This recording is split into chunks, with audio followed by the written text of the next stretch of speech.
Chapter 4 of As a Man Thinketh by James Allen, read to you by Katherine Damstetter. Thought and Purpose.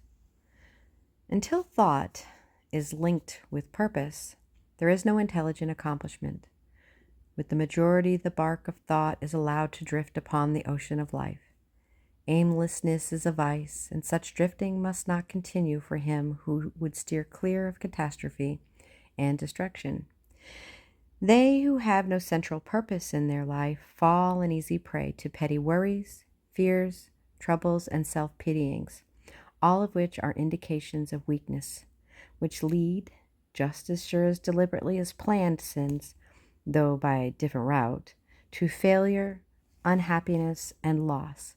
For weakness cannot persist in a power-evolving universe.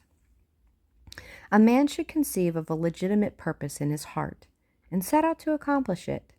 He should make this purpose the centralizing point of his thoughts. It may take the form of a spiritual ideal, or it may be a worldly object, according to his nature at the time being. But whichever it is, he should steadily focus his thought forces upon the object which he has set before him. He should make this purpose his supreme duty and should devote himself to its attainment, not allowing his thoughts to wander away into ephemeral fantasies, longings, and imaginings. This is the royal road to self-control and true concentration of thought. Even if he fails again and again to accomplish his purpose, as he necessarily must until weakness is overcome, the strength of character gained will be the measure of his true success, and this will form a new starting point for future power and triumph. Those who are not prepared for the apprehension of a great purpose should fix the thoughts upon the faultless performance of their duty, no matter how insignificant their task may appear. Only in this way can the thoughts be gathered and focused, and resolution and energy be developed, which being done, there is nothing which may not be accomplished.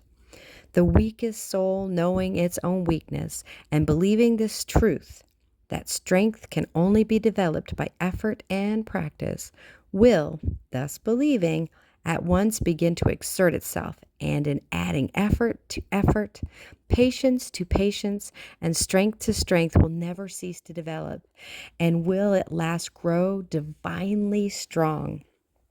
As the physically weak man can make himself strong by careful and patient training, so the man of weak thought can make them strong by exercising himself in right thinking.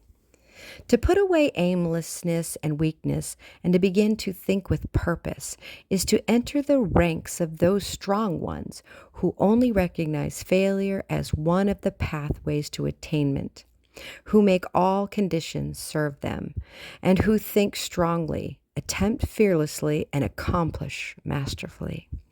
Having conceived of his purpose, a man should mentally mark out a straight pathway to its achievement, looking neither to the right nor the left. Doubts and fears should be rigorously excluded.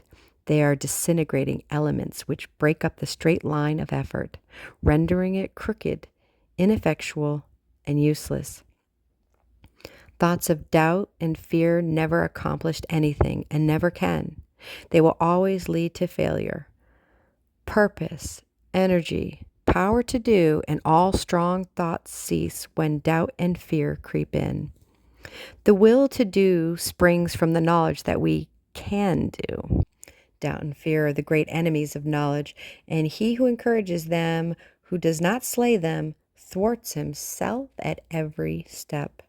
He who has conquered doubt and fear has conquered failure. His every thought is allied with power, and all difficulties are bravely met and wisely overcome. His purposes are seasonably planted, and they bloom and bring forth fruit which does not fall prematurely to the ground. Thought allied fearlessly to purpose becomes creative force. He who knows this is ready to become something higher and stronger than a mere bundle of wavering thoughts and fluctuating sensations. He who does this has become the conscious and intelligent wielder of his mental powers.